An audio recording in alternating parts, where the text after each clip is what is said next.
Hi, I'm Adam Summer. You're listening to the Yerushalmi Talk podcast with the support of the Yeshivat Devar Yerushalayim in Har Nof, Jerusalem. This is part 2 for Sheviis Chapter 4, Halacha 2. And yesterday we were covering the issue that the non-Jewish Roman government was forcing the Jews to pay a tax bill for a certain period of time. Now, the intention of this tax bill was because the Roman government was greedy and they wanted the money to do the things that they do, like funding wars and whatever. They were cash-strapped. And they were not doing this where they were forcing the Jews to pay a tax bill and not allowing them to leave the ground vacant in Sheviis. And they weren't doing it as a way to get rid of Sheviis. They weren't doing it as a way to undermine Jewish law, to undermine Judaism at all.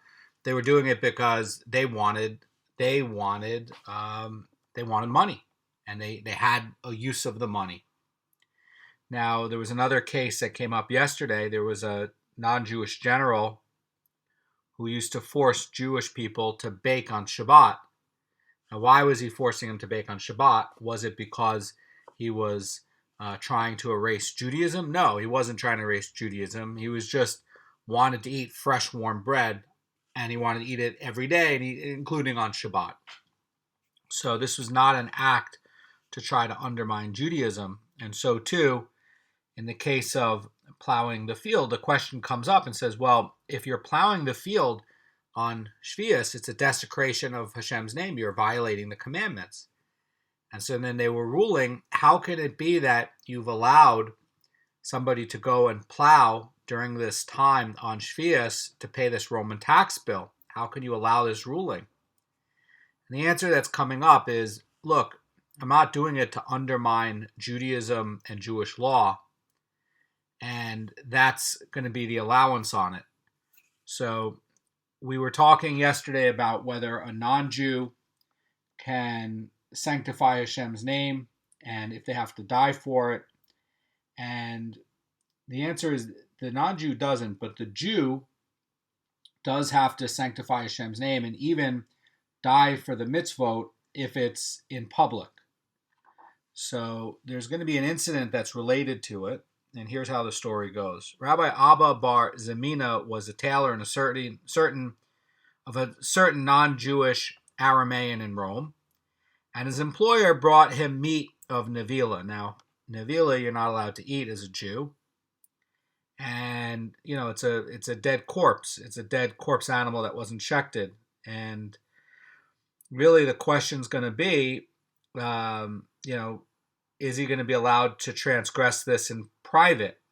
Okay, so basically the employer brings him the meat of Nevila and says to him, eat. And Rabbi Abba bar Zemina replied, I will not eat. And his employer said to him, eat, and if you do not eat, I will kill you. And Rabbi Abba bar Zemina replied to him and says, if you want to kill me, but I will not eat this Nevila. And his employer said to him, now it should be known that my intent was to test your loyalty to your religion. And if you would have eaten the meat, I would have killed you. Either be a proper Jew or a proper Aramean. So that's going to bring up a big question. Now, this guy was effectively willing to give up his life to not violate any law of the Torah, even in private. So that's going to be interesting because, the law is that you're only supposed to do this in public. Rabbi Mana said, if Rabbi Abba bar Zemina would have heard the words of the sages that one may transgress a mitzvah in private to save one's life, he would have gone and eaten the meat of the Nevila and been killed. So Pnei Moshe says that Rabbi Mana was exclaiming that Rabbi Abba was fortunate not to have heard the words of the sages. So the real question here is, how did Rabbi Mana know for sure that Rabbi Abba did not hear the words of the sages? And perhaps refusing to eat the meat of Nevila, even when threatened with death, was going to be a self-imposed stringency. So this lends support to the opinion of the Rambam that one who is permitted to transgress in order to save his life is obligated to do so, and he is not allowed to be stringent and sacrifice his life. And therefore, Rabbi Abba, who was ready to give up his life, did not know that one may transgress in private to save his life. That's interesting. Now, the Tosfot in Avodah Zarah 27b is saying that, to the contrary, from the fact that Rabbi Abba bar Zamina was willing to sacrifice his life, we see that one who is coerced may be stringent and sacrifice his life rather than transgress a mitzvah in private. But the Mara Panim notes that this would seem to go against the Gemara's conclusion. So perhaps the Tosafot is understanding that Rabbi Mana is praising Rabbi Abba's piety. So that's a big question on it. And if Rabbi Abba bar Zamina would have listened to the sages and not been stringent, he would have been killed. So perhaps he's taking this upon himself to be stringent on himself, but it's unknown which it is. Now, the Mishnah stated that a field that was improved and plowed may not be sown the year after Sheviis. And that's the ruling, right? That's the idea. So you're not supposed to get benefit out of sins. And so that's a basic principle in Judaism. So, let's say somebody goes and steals a lot of money, and he tricks people in business, he fools people, and then after let's say he hires a worker and he makes an arrangement, and then he gets all the work product out of it, and the worker goes and builds a farm for him, and then he changes the terms of the deal and cuts his effective wages and salary in half and forces him to take it or gives him nothing. It's theft. And then if he goes and he takes this money that he gained and this advantage that he gained, and he goes and he donates that to yeshivot, he doesn't get any benefit in Shemayim. He gets zero benefit at all, because this money is really not his. It was stolen, and Hashem does not accept favoritism from people. Hashem does not accept dirty money. It's a blemished offering, and in fact, it's heresy. It's not just that it's a blemished offering, but bringing a blemished offering itself is a form of blasphemy, not heresy, but blasphemy. And just like other forms of blasphemy, like praying while you're drunk or something like that, and going and doing the Shemona Esrei while you're drunk, that's blasphemy. And same with taking money that you've stolen and going to give it to tzedakah for like yeshivot. It's also blasphemy. And so, over here, over there you get no benefit, because in Shemayim you get no credit for what you've donated, because what you've done came through a sin. And so too, if you've done a sin and you've gone and you plowed a field, you're not allowed to plant it the next year, because what you've done came through a sin. You're not allowed to have use of it. You don't get any benefit of it. That's a principle in Judaism. So the Gemara is going to ask about this point in the Mishnah, and it's going to say, if one improves his field and dies, what is the law as to whether his son may sow the improved field a year after Sheviis? So let's say there's a sinner, and he does the sin, and he dies, and then the field goes to his son after. The question is going to be, is the son going to be allowed to sow it or not sow it? Is he going to be allowed to plant in it or not plant in it? Because the father made a sin. He's not allowed to plow during the Sheviis year. Now,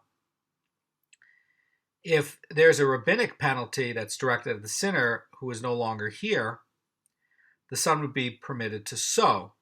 But if it's directed at his field, which is still here, the son would be forbidden to sow it. That's going to be the idea. So the Gemara is going to answer this and give two additional cases. Rabbi Yaakov Bar Acha and Rabbi Imi, in the name of Rabbi Yosa and the son of Rabbi Hanina, said, if one improves his field and dies, his son, who did not sin, may sow the improved field the year after Sheviis. So in this idea, the field is what is blemished. Okay, the son didn't make a sin. So they're saying, okay, the field exists, the son exists, the father doesn't exist. And the connection at the time that the sin happened was between the father and the field. Okay, he had hazakah over he had ownership over the field. And he's the one who made this sin. Okay, now the father died, the field exists, and the ownership passes over to the son. The son now has hazakah, acquires the field. Okay, so the question is going to be, if the field itself was prepared, is it going to preclude the son? Or because it's a new hazakah, and that yes, even though the field exists, and even though that it was done, it's a new hazakah, and is it going to be allowed? So according to this, the son who did not sin is allowed to do it.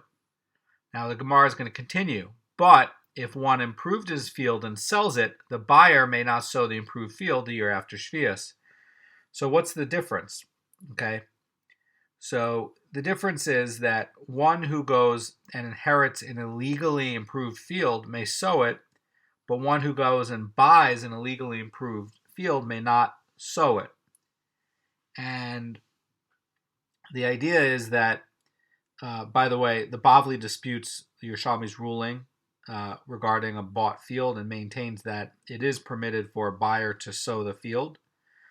But the Rambam here is actually saying that, that the Rambam has an interesting idea about this. The Rambam is mentioning only the former. Okay, it's only talking about the son who does it. It doesn't talk about the acquired field. And the Rambam is holding that from the fact that the Bavli quotes the Mishnah 3 times, and each time rules that the son may sow the field, but he's saying that the Bavli does not mention the buyer may indeed sow it. So the idea is that, the Bavli's reason to permit the son to sow the field is that the sages penalized only the actual violator of the law, and that would actually apply to the buyer too. So that's going to be the idea. So the Gemara basically says that, if one improves the field and sells it, the buyer may not sow the improved field the year after Sheviis. And if the original owner who improved the field violated the penalty and sowed the field the year after Sheviis, the produce is permitted. So the Mara Fulda says that the Gemara is referring to the buyer of the improved field who violated the penalty and sowed the field. And according to the Rosh Cirilio, only in the case of the fields, only in such a case is the field's produce permitted. So if one who improved the field for himself were to sow the field, the produce would be forbidden.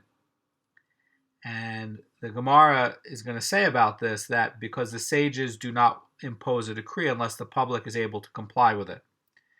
So Rabbi Kanievsky says about this in his Beur shiurim. He says, once the field has been seeded, even illegally, declaring the produce prohibited would impose an intolerable burden on the public and the farmer who already expended the money on seeding it. And basically, there'd be a possibility that this crop would be relied upon by the owner to sustain himself and his family. And the other idea that he poses is because it would be very difficult to ensure that the prohibited produce not get mixed with permitted produce. So basically, would it be right to prohibit it? Yeah, but the sages don't do it in this case because the public can't comply with it. So Chazan Ish notes that in this Gemara, it's permitting produce that was illegally planted the year after Sheviis in violation of a rabbinical penalty, and produce that was illegally planted during Sheviis itself is going to be a biblical prohibition. So that would certainly be prohibited even after Sheviis, when there's no longer a prohibition of sefachim, which, by the way, is d'Rabbanan. So the idea is that, even though in this Mishnah, Bet Hillel is allowing the produce of a field that was planted during Sheviis, which is also biblically prohibited, planting during Sheviis is treated more severely, says the Chazan Ish. That's a good point, that the Chazan Ish is pointing out that the plowing is a rabbinic penalty on Sheviis, but sowing is actually going to be a biblical penalty. So if you plowed and sowed in Sheviis in the 8th year, that produce would be forbidden because it's a biblical violation.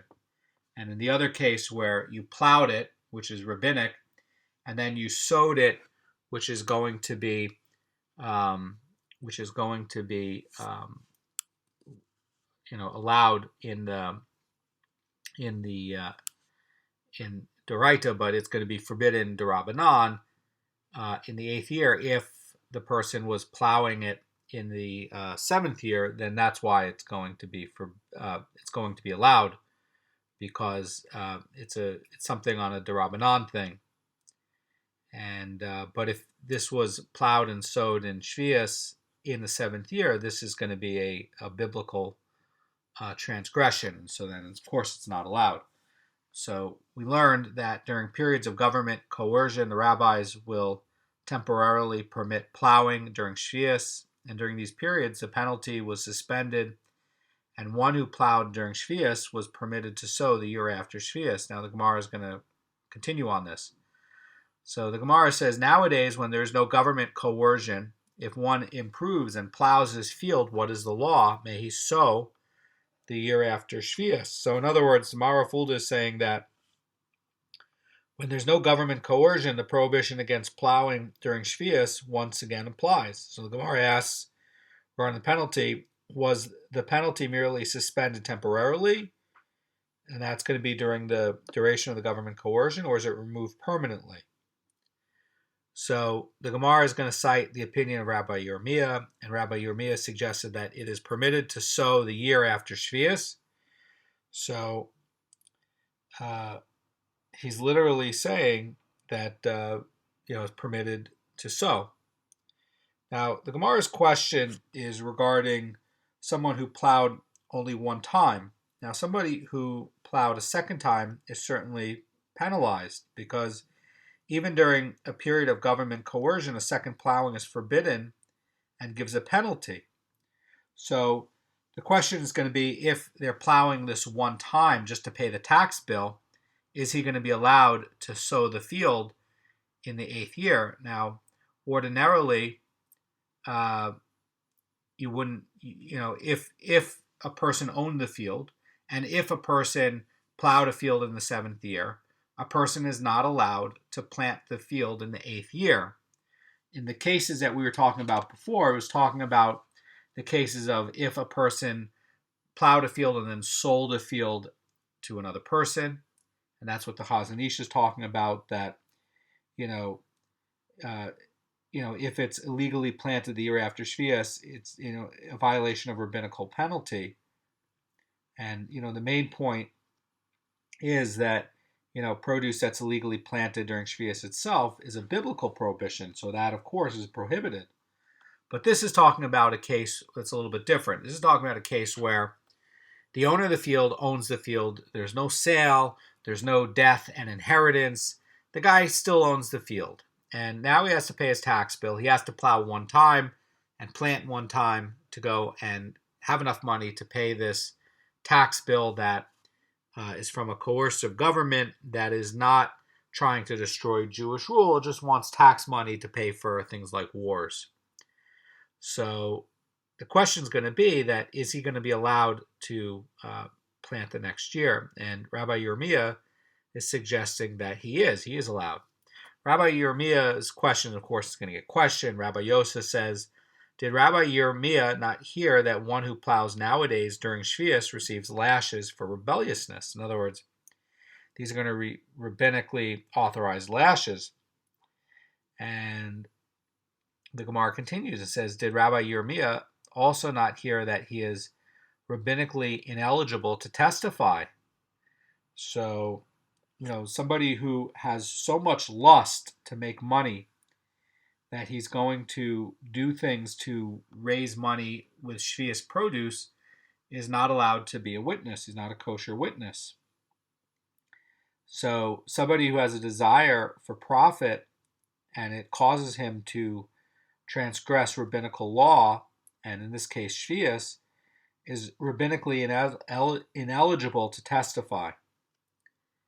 And that's that's a big point. So we see that, says Rosh Rilio, that planting nowadays during Sheviis is serious enough transgression to warrant these penalties like lashes. So why then does Rabbi Yerushalmi suggest that it does not warrant the penalty in the Mishnah? And Rabbi Yosef is concluding that this is not Rabbi Yerushalmi's true opinion. So Rabbi Yosef concluded, indeed, Rabbi Yerushalmi did hear that one who plows nowadays during Sheviis receives lashes and is not allowed to testify. And indeed, he agrees that such a person may not sow the next year. He's suggesting, however, that in the spirit of one who accepts a position but questions it. So Rabbi Yerushalmi is basically saying that such sowing is permitted, but he did not actually permit it. So Rabbi Yerushalmi's suggestion is based on the assumption that once the penalty is removed, it was permanently removed, even after the government rescinded the decree. So that's a big hiddush, and the Gemara is going to question that.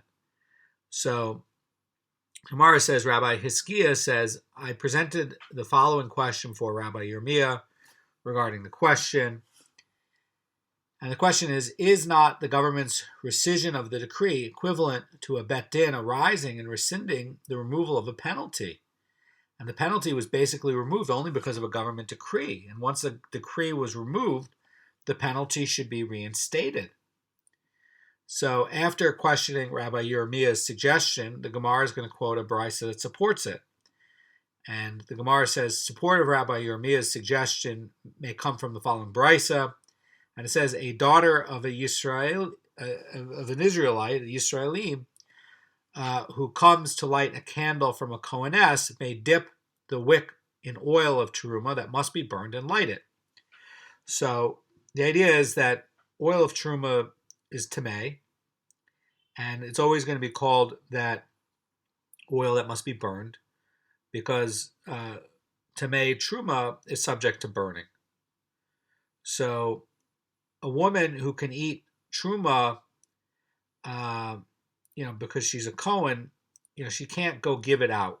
Okay, she can't go give it away to like Yisraelim. But what about something that's already got to be burned?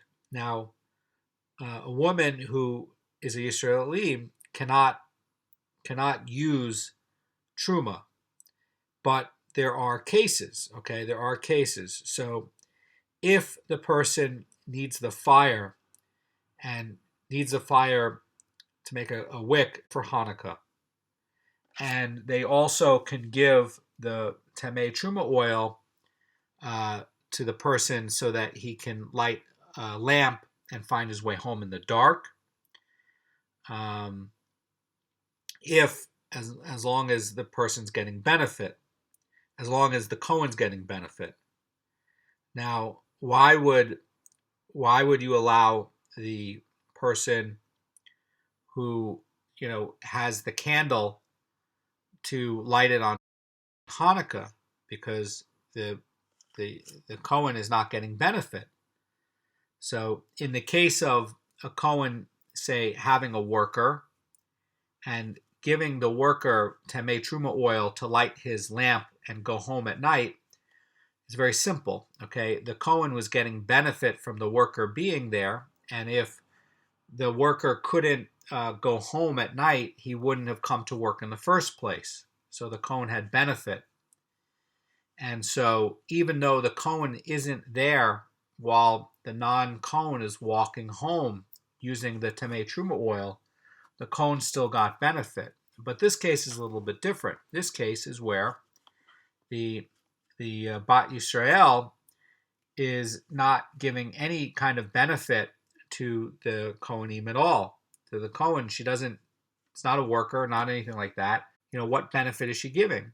And the answer is that the tribe of the Kohanim are happy to give it to the Yisraelim to do this mitzvah of lighting the candles and getting the candles ready, so that, they're not getting a tangible benefit like in the case where you would have a Yisrael accountant and a Kohen, and it was dark, and the Kohen decided to take Temei Truma oil and light a lamp so that the non-Jewish accountant could see from that light and go and do the accountant's, go and do the accounting books on behalf of the Kohen. Certainly that Kohen is getting benefit from the Truma oil, but in the case of lighting that oil, the Kohen is not getting benefit. The answer is the tribe of the Kohanim are getting benefit and are happy to do it because they're contributing to that mitzvah being done for lighting Hanukkah. The Gemara is basically saying that a daughter of an Israelite who comes to light candle from Koheness may dip the wick in oil of Truma that must be burned and light it. And, this Brisa does seem difficult because, the Brisa, is pointing out that, the Israelite may light the wick even if the Kohen does not benefit from the fire. So how can a non-Kohen benefit from the Temei Truma oil without the Kohen also benefiting from it? And so, the answer is that Rabbi Huna, in the name of the Academy of Rabbi Yanai, says in the explanation of this Brisa, the permit of this Brisa was originally given at a time when there were wolves, and once they permitted it, however, it remained as such even after the danger passed. And we do not say that the passing of the danger is equivalent to a bet din arising and rescinding a permit. So just as you say there regarding Temei Truma oil, that we do not view the passage of the danger as if the bet din arose and rescinded the permit. And here too, regarding Sheviis, we do not view the government's rescission of its decree as if a bet din arose and rescinded the removal of a penalty against planting the year after Sheviis. So the Gemara the Rambam in Hilchos Truma 11:17 is pointing out that nowadays the daughter of a Kohen may dip the wick of the oil into Temei Truma oil. Nevertheless, rules that the Mishnah's penalty still applies. So, the question is going to be that, says Rabbi Kanievsky, a chance meeting of wolves is more likely in the dark, and the light is going to assist the person in avoiding the wolves. And the sages are permitting non-Kohanim who didn't have candles to use the Temei Truma oil. And I think that you would say that, certainly this is a Pekuach Nefesh thing, but, you would go back and say that this candle lighting is a lot like lighting the Temei Truma oil in Shabbat or for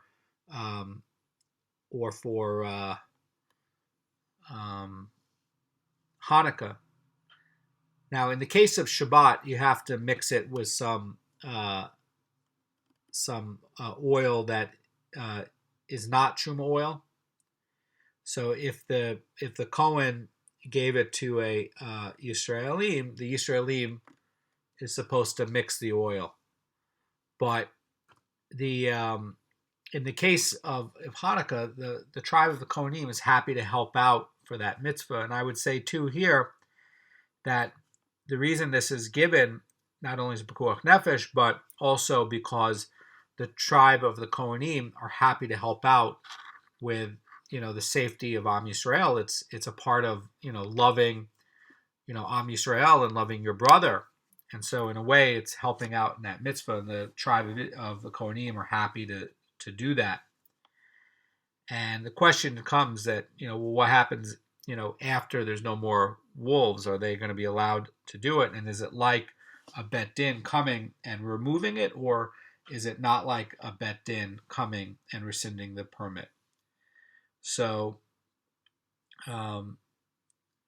so this Gemara does give a proof in support of Rabbi Yirmiyah's suggesting, after all, and Rabbi Yirmiyah himself does not agree with it, though. That's the point. So he's saying what it is, but he doesn't have that opinion. So the Gemara now is going to talk about a different disagreement on Sheviis between Rabbi Yirmiyah and Rabbi Yosa, in which Rabbi Yirmiyah rules leniently and Rabbi Yosa rules stringently. And the Gemara says, and similarly, they disagree in the following case, where a person acquires a field and acquires the Gemara says, and similarly, they disagree in the following case. When does a person acquire the produce of his own field in Sheviis? So this is an interesting question because you have to have a kinyan here. And Rosh Hashanah says that to legally acquire property, regardless of whether it belongs to someone else or it's ownerless, someone has to perform an act of kinyan, that's acquisition. So one who gathers Sheviis produce, which is ownerless, from the other person's field, does it by either lifting it, does it by lifting it or placing it in his basket. And that basket, by the way, is going to act as his courtyard. So, it's like is he putting in his courtyard by putting in his basket. And the Gemara here is wondering, says Rosh Hashanah, how do you acquire Sheviis produce from your own field? Since in general one cannot effect an acquisition without intending to do so, and a person collecting from his own field does not intend to perform an acquisition, the acquisition of lifting cannot acquire the produce for him. So, question is, how do you acquire it from your own field? Rabbi Yirmiyah thought to say that one acquires it when he places it in his utensil. In other words, that his utensil acquires the produce for him, even though he does not intend to do it. And Rabbi Yosef thought to say that even if he places it in the utensil, it does not acquire it. So the reason for this, says the Gemara, is that he thinks that it's already his, when in truth it is ownerless and not his. So the Rosh Hashanah says about this that in Rabbi Yosa's opinion, even his utensil can't acquire the produce for him, since he erroneously thought that the Sheviis produce was already his, and thus has no intention of acquiring it when he placed it in the utensil. So if he realizes that the produce is not his, he does acquire it. So Rabbi Yosa agrees in principle that the utensil, that's going to be like a courtyard of a person, in other words, that basket is treated like a courtyard, can acquire the object for him without his knowledge. And in his opinion, however, that's only going to be where he's lacking the knowledge that the object's in the courtyard or his utensil. But if he knew it was already being there, he has already the full intention to acquire it. And so, because he has the full intention to acquire it, putting it in the utensil doesn't help, because he already had the intention to acquire it and lift it. And in this case, he knows that the produce is there, either in his hand or his utensil, and he thinks that it does not require an acquisition, so his utensil does not acquire it for him. So the Chazan Ish says about this that, if the owner of the field properly fulfilled his obligation to abandon the crop for anyone to take, he can still, how can he think that the produce belongs to him. And this is, by the way, in his commentary in Sheviis 19:17, and he's offering two answers. The first is that this Gemara is discussing someone who did not abandon his crop, and in this case, we conclude that the Sheviis produce from a guarded field is permitted as if it were forbidden, and he could not acquire it. The second case is going to be where this Gemara is discussing someone who did abandon the crop, and he mistakenly assumes that the produce that he may take for himself belongs to him, even if he does not perform an acquisition.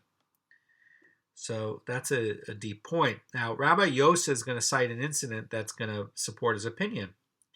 And the Gemara says, as in this incident, once during Sheviis, Rabbi Tarfon went down to eat dried figs from his own field without expressing gratitude. This is, of course, going to be getting back to this opinion of Bet Shammai, and it looks like Rabbi Tarfon is going to be acting in accordance to Bet Shammai in this Mishnah. So he goes down, he has the figs from his own field, and he doesn't express gratitude. And that is going to be in accordance, says this Gemara, with the opinion of Bet Shammai. And the watchman saw him and began to beat him. And when he saw himself in danger, he said to them, "By your lives, tell the people outside the house of Tarfon to prepare shrouds for him." And when they heard this, they fell on their face and said, "Oh, master, forgive us." So the watchman didn't know this was Rabbi Tarfon. And the idea is, says Rabbi Kanievsky, is that he took pains not to be recognized as the owner of the field and to go and gather this produce without asking permission or seeking gratitude to the watchman stationed there. So the watchman effectively thought that he was stealing. But it would have been a problem, it seems, that if he went to be recognized, then it would have looked like the watchman is effectively giving him permission to go and collect it and eat it, because the watchman would have said, "Oh, it's really yours, come on in and eat it." But it's not his. That's the problem with it. That's why he dressed himself up, so he couldn't be recognized. And the Gemara says that he said to them, "May such and such befall me for each and every blow that fell onto me. I forgive you for the previous one." In other words, he's forgiving the watchman, and he does not want the watchman to be punished. And the Alfei Marah is explaining that Rabbi Tarfon forgave the watchman so that he's not the cause of being punished, and possibly one who does cause punishment to his fellow is excluded from a certain degree of closeness to the divine presence in the world to come. So that's an interesting insight. So the Gemara says that the dried figs were presumably collected as fresh figs and placed in baskets, and yet Rabbi Tarfon made a point of taking them out without expressing gratitude, but that opened himself up to blows. So Rabbi Tarfon's utensils, in this case, did not acquire the figs for him, and if they did, there would be no point in taking them without expressing gratitude. In other words, Bet Shammai's ruling not to express the gratitude is applicable only with regards to the Sheviis produce that's ownerless. But Sheviis produce that has already been acquired can be taken by the owner with or without expression of gratitude. And this is because he's being given preferential treatment. So the fact that Rabbi Tarfon applied Rabbi Shammai's ruling, Bet Shammai's ruling, to this case serves as support to Rabbi Yosef's ruling that one's utensil does not acquire it for him for the Sheviis produce on his own field. So, the idea is that if he did express gratitude to the watchman, he would not have been beaten. And the Gemara now is going to note, in these two incidences, Rabbi Tarfon acted in accordance with the opinion of Bet Shammai and endangered himself. And in this instance where he attempted to gather the Sheviis produce without expressing gratitude to the owner of the field, and in a different incident regarding reciting of the Shema, he endangered himself by taking the opinion of Bet Shammai.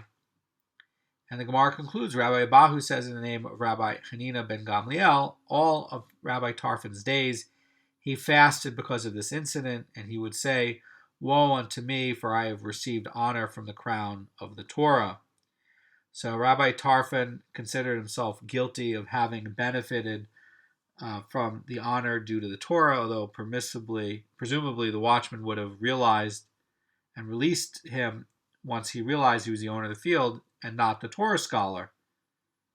And so, although Rabbi Tarfon revealed his identity to save his own life, he regretted that he did not appease the watchman with money or do something else to try to bribe the watchman to stop. Rather, he took it off and said, "I'm Rabbi Tarfon, I'm a Torah scholar," and that's what saved him.